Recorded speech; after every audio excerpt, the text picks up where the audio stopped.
Greetings and salutations, everybody. I'm back here with the first in my film reviews for the Hammer films. This one coming off this Blu-ray set that I just picked up recently. I got a previous video that goes into a little bit more detail about it. This one's going to be a little bit different because normally my reviews here are more like recommendations. I would rather spend time sharing what I like and going on about the things that I actually like about some of these movies rather than going on and on about what I didn't like. But I'm planning to try to make it through all 20 of these films, so I'm sure there's going to be some in there that I don't really care for.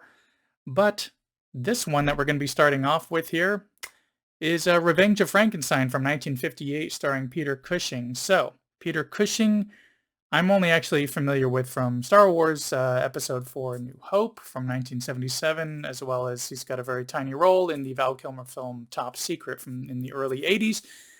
Seeing Peter Cushing this young kind of caught me off guard a bit because even though I've known that he's been, kind of like one of the masters of this genre of horror for years, most of the footage that I've ever seen of him or pictures have been like in these retrospectives, interviews or photo shoots with other legends when they're already, getting quite on in years. So it was very interesting to see him much younger in this, as well as I believe it's Mill Creek who did this Blu-ray set. They did a really decent job kind of cleaning this up as best as they could for Blu-ray. So it's kind of eerie, not just seeing Cushing that young, but also it being that clear, where I was kind of expecting it to be a bit run down looking. But they did a really good job with it. So visually, everything looks great with it. So this story builds off of Frankenstein, with Dr. Frankenstein being put to death, due to the aftermath of the monster that he created.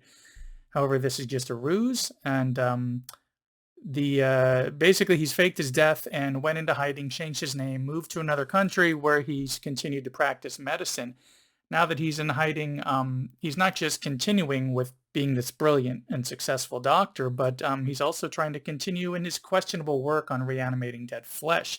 So per his hypothesis of why things didn't go so well with his original experiments, he surmises that the issue has to do with the brain.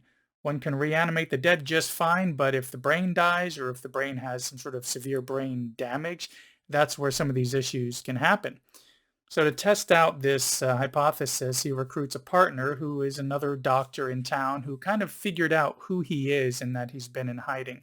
So he lets him in on these experiments, see what he's got planned going forward involving, sticking with a live brain from a volunteer who has some issues that moving that brain into another body may be able to help them.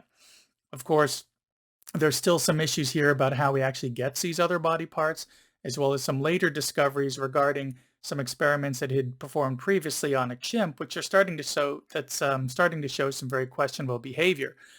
And of course, as we were warned in previous works, both in writings of Mary Shelley as well as works of several filmmakers, the lesson to be learned, again, is that sometimes tinkering with life and death is best to be avoided entirely. This film, clocks in at a very swift hour and 30 minutes. It kept me interested the entire journey. I love the way that it actually built off of some of the previous works and previous films I'd seen, such as Original Frankenstein, and even just having read, the book itself.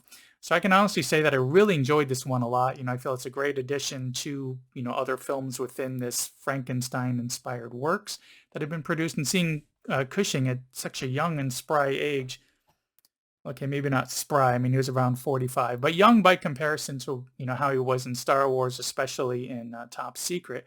That was a real treat to actually get to see him, during that time of his life.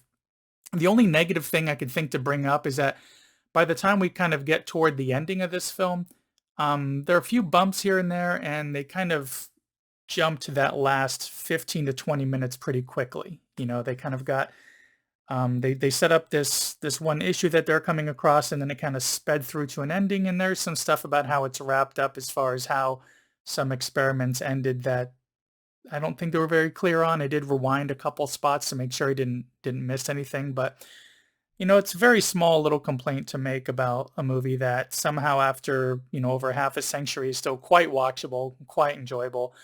And, as of the time of this review, it's available for free with Fubo and with Roku and Hoopla. It's also available for paid rental on a lot of other services such as, within YouTube or Google or Apple and so on, and Amazon. But anyways, it's available from a lot of different sources there. I really do think it's worth checking out. So if you have the means, go ahead and track this one down, The Revenge of Frankenstein. I think you'll really enjoy it. And as far as checking that out, thanks for checking out this little review of mine. Be sure to like and subscribe, hit that bell icon, and share this around. And I will see you in the next one, which, as far as these Hammer films go, will be, let's see here, The Curse of the Mummy's Tomb. So that will be an interesting one. That is also from the late 50s as well, I believe, but I'll have to double check on that. Actually, I think it's 1964. But at any rate, Curse of the Mummy's Tomb from 1964 will be coming up next. But anyways, hope you enjoyed this video, and I will see you in the next one.